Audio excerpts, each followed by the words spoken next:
बहादुर और सुंदर रानी। एस्तेर फारस की रानी थी, यहाँ तक कि उसका पति राजा क्षयर्ष उसके रहस्य को नहीं जानता था। एस्तेर यहूदी थी। एस्तेर का रिश्तेदार मोर्दकै महल में कार्य करता था और उसकी देखभाल भी करता था।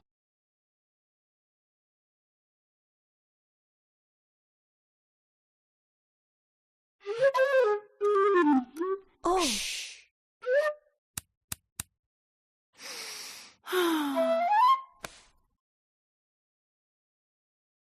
राजा क्षयर्ष के सलाहकार हामान ने एक बड़े इनाम को प्राप्त किया। वो बहुत घमंडी था। मोर्दकै के सिवा हर कोई उसके आगे सिर झुकाते थे। हामान अपमानित हुआ।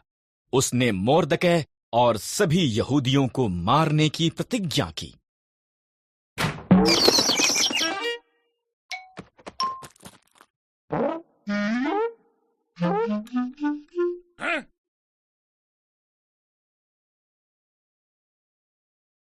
हामान ने क्षयर्ष को बताया कि यहूदी खतरनाक थे और उन्हें मारना चाहिए। क्षयर्ष सहमत हो गया और उन्हें मारने की एक योजना बनाई। मोर्दकै डर गया था और रानी एस्तेर को ये संदेश भेजा।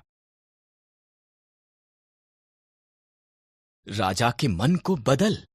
मोर्दकै ने कहा, अगर मैं उसके निमंत्रण के बिना जाऊं तो वो मुझे भी मार देगा। एस्तेर ने जवाब दिया, शायद तो इसी पल के लिए रानी बनाई गई थी। मोर्दकै ने कहा,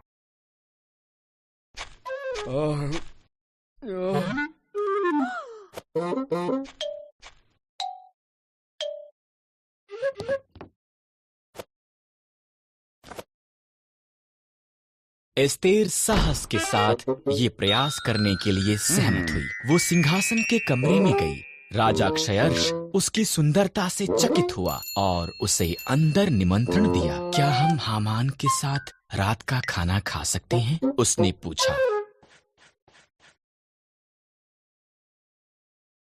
हामान उसके पिछले आंगन में एक बड़े खंभे का निर्माण कर रहा था। उसने इस पर मोर्दकै को मारने की योजना बनाई थी। तब राजा का निमंत्रण आया, इसलिए हामान रात के खाने के लिए महल में गया।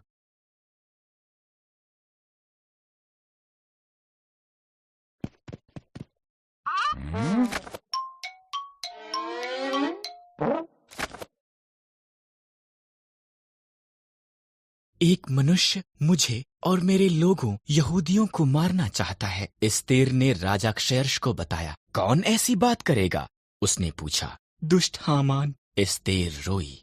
हामान, सिपाहियों, उसे मार दो।